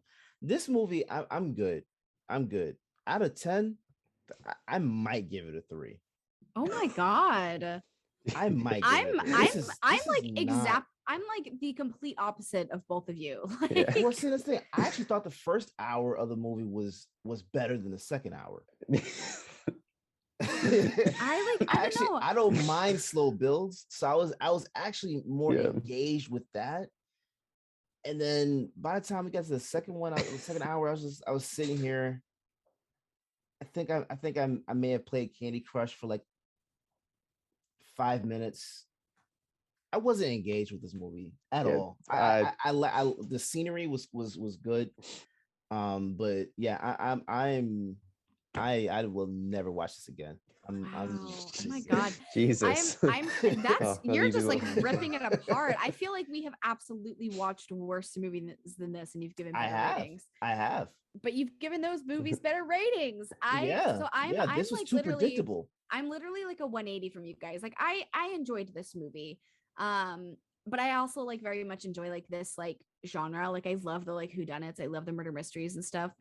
Even if they are predictable, like it's still just like fun to go through the whole thing. Like it wasn't phenomenal. Like it wasn't like a brilliant, like Knives Out, honestly, brilliant, incredible. I cannot wait for the next one. This next one coming out, it's gonna be great, but it's that same concept. But that's an example of doing it the right way. Yeah. Well, yeah, like, I mean, they kind of yeah. like created it in their own way, which is nice. You know, it's like a refresh on it, which is good. This stuck a little bit more to like the Agatha Christie like side of things because it was more specifically based off of like her writings versus Knives Out is its own entity of a series. So there is like those differences there, but I mean, I still enjoyed it. Like I know I said I kind of was like I picked up my phone at one point, but I think it's because I watched it really late last night. Because I've been working like a million hours. So last night was like the first time I actually was like home at like an okay time to sit down and watch a movie.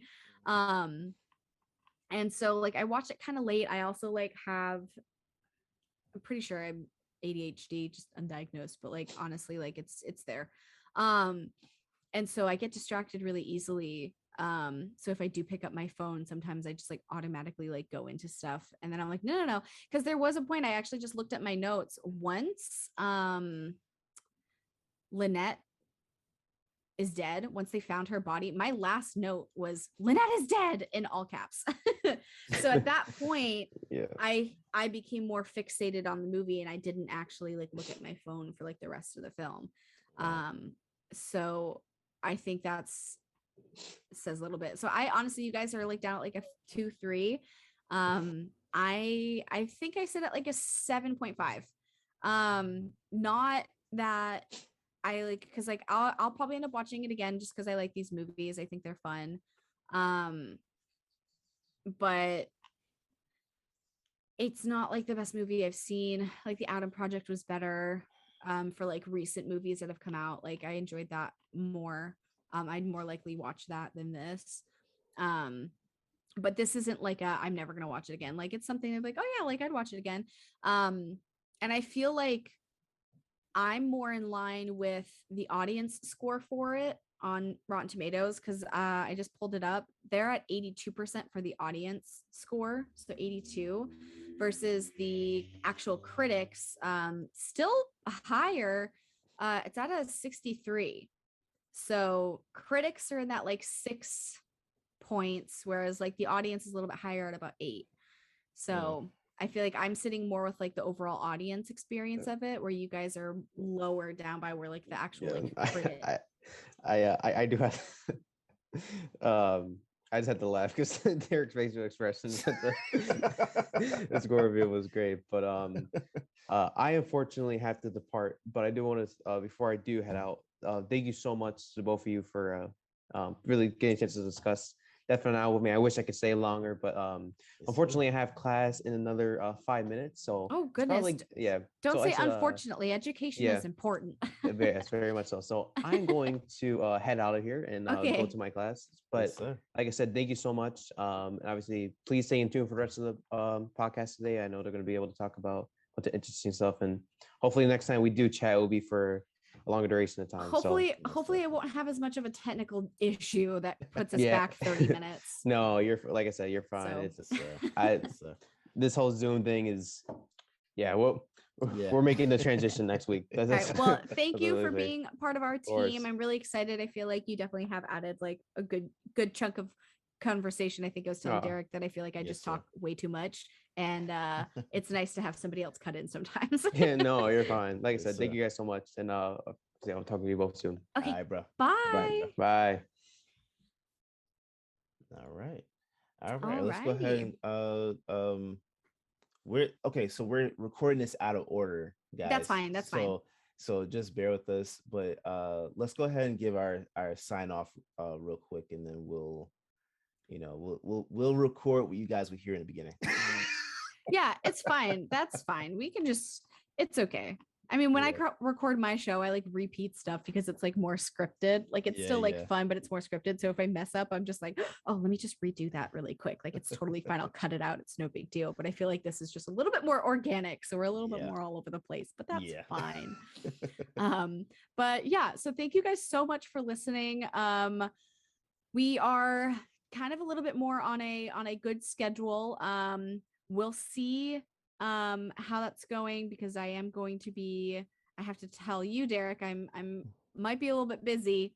I booked a job. It's gonna have me pretty busy for the next like month or so, which I'm super excited nice. about. Yeah. Nice. But I'll talk about that at our beginning chunk of things on like how we're doing. So Yeah. you guys have already heard that already. So thank you for all your congratulations. Yeah. Take a bow. So so I'm excited for that. It's just gonna be I'm kind of grateful Matt's in, because I might just be like way too busy through May. Okay. But we'll figure it out. Yeah. But yeah, so like I'm excited. I feel like we're gonna be on a much better schedule. We're gonna be on top of things a little bit more. And I don't know, it feels good. I felt like this went really well, really It did. smooth. It did. It felt good, and yeah, I'm excited to just kind of keep going. So thank you guys so much for listening. Thank you so much for being active with us on social media. We definitely appreciate it. Definitely like reach out some more. Like let us know what you want to hear from us. Let us know what you want to see. So yeah. Derrick, you want to finish those sign-offs? Yes. You want to give us your socials and all that Well, fun stuff? You can follow me at Derrick_OTS, DERICK. But more so, follow the brand OTS Media Co. All social media platforms. Go to the website otsmediaco.com. Check out all the articles, all the other shows we have under the platform, or on the platform, I should say. But please rate, review, let us know what you guys think about Realish. We are in a period of Transition. Evolution. We're evolving, so you're seeing our growth. You've been witnessing it for the last year anyway, so oh my god, yeah, it's been we are almost a year. Well, has it? When did we start? I think you came on board in the summer. I think so. I think it was like July or something like that. So Oh yeah, my it's goodness. almost you guys been able to see a little bit of what we've been able to do almost a year now, and I think we're on a good track with everything. So please just bear with us with some of the growing pains. That's just how some of the things go sometimes, but it's a great experience of growth. So I think it's nice. I think it's fun because there's a bunch of shows that I watch that I've been watching for like or listening to for a good few years now, and just to like see that growth over that time frame is always so fun. So it's nice to kind of see like where we've come from, like where we started, so I'm excited. And especially where we started before you got on. Oh yeah, I mean even before I got here, because this is what technically season 3 now. So like I wasn't part of season 1, so you're going into all these different things. Goodness gracious, Bowie, what are you whining about? Bowie's whining. He hasn't been out yet this morning. Granted, it's still like really early. Usually he doesn't go out until like 8:39, but he's whining. My roommate's probably up walking around, so he's probably like, people are awake, I want to go blah, blah, blah. 'Cause he's a little booger. Lay down, Bowie. But yeah, so for my socials, you can just find me on pretty much anything. It's Jessica Lemon with 2 L's. So that's Instagram, Twitter, TikTok, all of that. So you can follow me there. You can also follow my other show that I am going to be working on, and I'm hoping to do a relaunch on that pretty soon. Sour, Sweet, and Spooky. I talk about paranormal true crime stuff. So yeah. All right. Well, we will catch you guys next week. And Yes. thank you for watching and or listening. Take care. Have a good one, guys.